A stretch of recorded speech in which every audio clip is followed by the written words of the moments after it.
Good evening, everybody. I just wanted to take a few minutes to talk about the substantial progress that the United States and our NATO allies have made here today. We head into tomorrow's meeting with an alliance that is fully aligned in its vision and approach to collective security for the 21st century. After a year of discussions and sometimes debate, the new strategic concept that we are embracing shows that NATO is fully united about the way forward and committing to addressing the full range of security challenges of this century. Our Article 5 commitment remains the center of our approach, of course.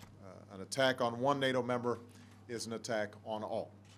And just as we will always back up that commitment with the conventional nuclear strength that is necessary to defend our allies, we are now backing up that commitment with new capabilities as well.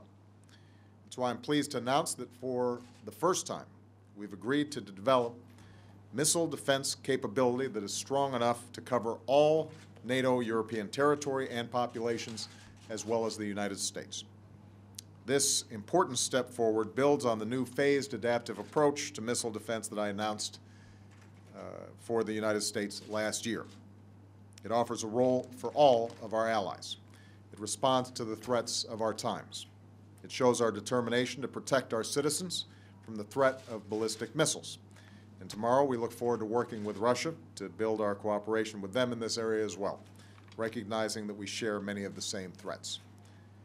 Under the leadership of Secretary General Rasmussen, I'm also pleased that we're looking at the full range of capabilities that we need to secure our people, from more deployable capabilities to new measures to deal with new threats like improvised explosives to the cyber defenses that will be so essential in the years to come. And just as we have full agreement on our new strategic concept, tomorrow our NATO allies, ISAF partners, and the Afghan government will work to align our approach on Afghanistan, particularly in two areas: our transition to full Afghan lead between 2011 and 2014, and the long-term partnership that we're building in Afghanistan. Finally, let me say a few words about the need to ratify the New START treaty. As I've said, this is a national security imperative for the United States. We need to ratify New START to put in place on-the-ground inspections of Russian nuclear arsenals, to reduce our deployed weapons and launchers, and to build on our cooperation with Russia, which has helped us put pressure on Iran and helped us to equip our mission in Afghanistan.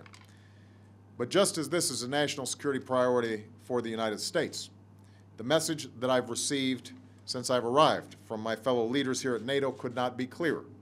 New START will strengthen our alliance, and it will strengthen European security. Nobody is more aware of the need for a strong, secure, and democratic Europe than our Eastern and Central European allies. And my friend, the Foreign Minister of Poland, Radoslaw Sikorski, put it well when he said that New START will, and I quote, bolster our country's security and that of Europe as a whole.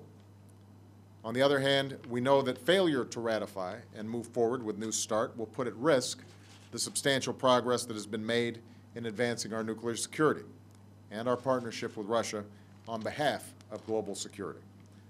Indeed, tomorrow we will build on the reset of U.S.-Russian relations by resetting relations between NATO and Russia as well through the NATO-Russia Council, which opens the door to cooperation on a range of security interests, cooperation that can lead to a more secure Europe and a more secure world.